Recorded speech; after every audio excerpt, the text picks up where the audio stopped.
Hi, my name is Adriana Schrader, and let's get this rolling. So here we have the general information over the paper that I'm presenting on motor systems.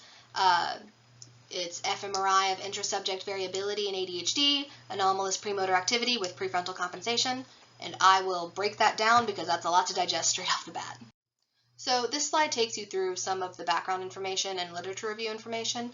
ADHD, I'm going to go out on a limb here and say we're all pretty familiar with this, especially with popular media, but it's a neurodevelopmental disorder. In terms of this article, it focuses a lot on the phenotype and neuroscience aspect of this with discrepancies in the frontal cortex as well as the motor systems, and as well as the fact that ADHD is associated with inhibitory dysfunction. Now, what about ADHD are we going to be studying? It's going to be intrasubject variability. Now, that is a term that made no sense to me throughout the majority of the article until I came up with this little analogy here, because the definition is differences between subjects within a category. What does that even mean? It's very contextual. So if your goal is to hit this bullseye, high intrasubject variability is you have a really large spread here, you're not very accurate or consistent. Low intrasubject variability is you're pretty close to the target, you're doing pretty well here. Your spread isn't that large. Now, what exactly are we measuring? We're going to be measuring response inhibition in this article. So that's the ability to repress and control actions in a given situation.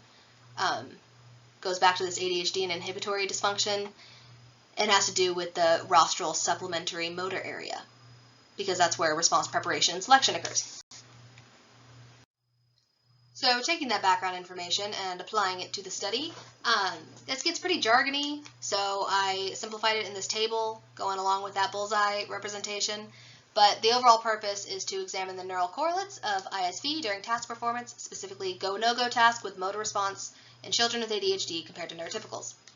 And their hypotheses was that the relationship between ISV and premotor activation would be the same for both groups. So when you exhibit more premotor system activation, you'd have lower ISV, and that would be consistent for neurotypicals and ADHD people. It would just matter on what level of premotor system activation you had. But they did have a secondary hypothesis in which that the inhibitory no-go condition for ADHD kids who had lower ISV, that would be because they had more prefrontal cortex activation than neurotypicals, indicating that they had a compensatory system here. So this slide goes into a bit more depth on the participants and the specifics of the study, but they were all around the same statuses and age. It was 25 kids with ADHD versus 25 typically developing children. And how they tested this was they put an fMRI cap on them and had them do this 5-minute test where if they saw a green rocket, they'd press the button, that was motor action, and if they saw a red rocket, they would refrain. So this led to a lot of analyses that they were able to do.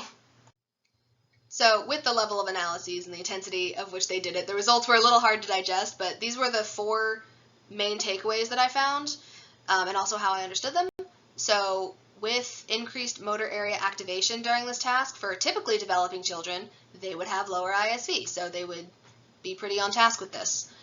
For ADHD individuals, though, when they actually had the same level of motor area activation, they would have more variability. So it did not help when they had the same level of motor area activation. In fact, it made it worse.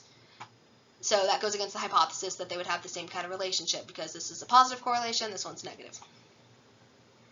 And they were correct, however, on their secondary hypothesis, where with the lower ISV condition, for those with ADHD who had lower ISV, it was because they had increased prefrontal cortex activation. And that was the difference. However, similarly to how it worked with more motor area activation, when neurotypicals used more prefrontal cortex activation during this, it made it worse. So that would change into higher ISV and more variability.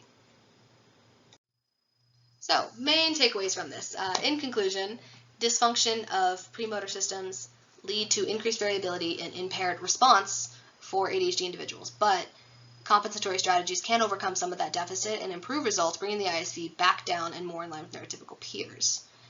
This all adds to the literature to encourage people to understand ADHD deficits in a more holistic perspective. You can't just understand what's going wrong, you have to understand how it's overcome, you have to understand the relationships between these systems. It's even a commentary in the paper as well, where it's talking about how it may not be the best idea to take from the frontal cortex because there's already noted deficits with the frontal cortex in ADHD. However, I think that's actually just more of a commentary on how we need to discover and develop more compensatory systems for ADHD individuals. We need to have more options because the solution isn't as simple as if you have dysfunction in the motor system cortex, increase operations there. That actually made it worse in this case. So it's important to understand the whole picture.